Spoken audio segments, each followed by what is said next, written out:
যুক্তরাজ্যের প্রধানমন্ত্রী কিয়ার স্টারমারের পদত্যাগের ঘোষণার মধ্য দিয়ে দেশটি গত এক দশকে সপ্তম প্রধানমন্ত্রী পাওয়ার পথে এগোচ্ছে। ব্রেক্সিট পরবর্তী সময়ে রাজনৈতিক অস্থিরতা এবং অর্থনৈতিক চাপের সঙ্গে লড়াই করতে গিয়ে একের পর এক নেতৃত্ব পরিবর্তনের সাক্ষী হচ্ছে ব্রিটেন।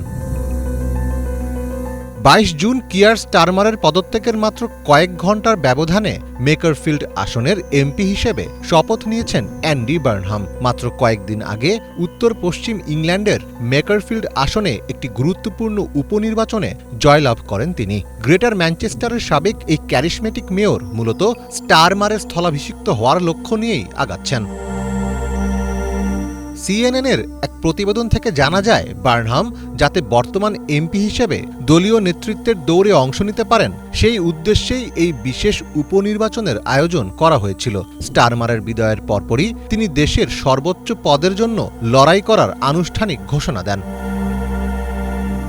বার্নহামের প্রধান প্রতিদ্বন্দ্বী ভাবা হচ্ছিল সাবেক স্বাস্থ্যমন্ত্রী ওয়েস স্ট্রিটিংকে, কিন্তু স্ট্রিটিং নিজেই বার্নহামকে সমর্থন দিয়ে প্রতিদ্বন্দ্বিতা থেকে সরে দাঁড়িয়েছেন। ফলে ধারণা করা হচ্ছে কোনো বড় ধরনের ভোট যুদ্ধ ছাড়াই বার্নহাম লেবার পার্টির নেতা নির্বাচিত হতে যাচ্ছেন, আর যুক্তরাজ্যে সাধারণত ক্ষমতাসীন দলের নেতাই প্রধানমন্ত্রী হন।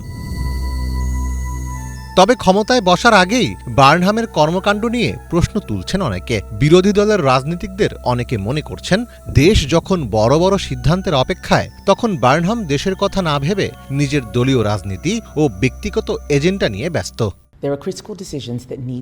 আসলে আমাদের প্রশ্ন করা দরকার, আমরা কিসের জন্য অপেক্ষা করছি? এখন অত্যন্ত জরুরি ও গুরুত্বপূর্ণ কিছু সিদ্ধান্ত নেওয়া প্রয়োজন। আমাদের নিশ্চিত করতে হবে যেন জাতীয় নিরাপত্তাই ১ নম্বর এজেন্ডা হয়। অর্থাৎ অ্যান্ডি বার্নহামকে স্পষ্ট করে বলতে হবে যে আমাদের প্রতিরক্ষা খাতের খরচের টাকা কোথা থেকে আসবে। নির্বাচনে জেতা আর দেশ চালানোর সুনির্দিষ্ট রূপরেখা তৈরি করা এক জিনিস নয়। ব্রিটেনের জ্বালানি খাত, জীবনযাত্রার খরচ কমানো, জনগণদের ভাতার উপর নির্ভরশীল না রেখে কাজে ফেরানো, এই বিষয়গুলো নিয়ে বার্নহামের কথা বলা উচিত। তিনি এসব বিষয়ে কি করবেন কিছুই বলছেন না। সবার নজর এখন কেবল লেবার পার্টির দিকেই, দেশের দিকে নয়। ৫৬ বছর বয়সী বার্নহাম ২০০৭ থেকে ২০১০ সাল পর্যন্ত তৎকালীন লেবার প্রধানমন্ত্রী গর্ডন ব্রাউনের সরকারে একাধিক মন্ত্রণালয় সামলেছেন। পরে দুইবার লেবার পার্টির নেতৃত্বের জন্য প্রতিদ্বন্দ্বিতা করলেও বিজয়ী হতে পারেননি। এরপর তিনি গ্রেটার ম্যানচেস্টারের মেয়র পদে নির্বাচন করেন।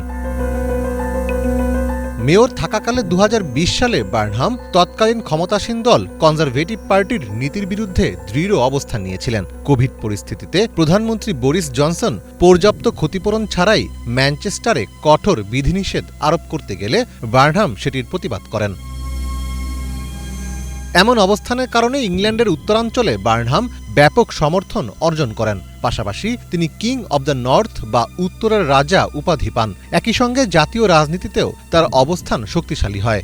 যদি সবকিছু সমীকরণ অনুযায়ী চলে, তবে আগামী সেপ্টেম্বর মাসের মধ্যেই অ্যান্ডি বার্নহাম আনুষ্ঠানিকভাবে যুক্তরাজ্যের পরবর্তী প্রধানমন্ত্রী হিসেবে ডাউনিং স্ট্রিটে প্রবেশ করবেন। মীর ফজলে রাব্বী, বাংলা ভিশন।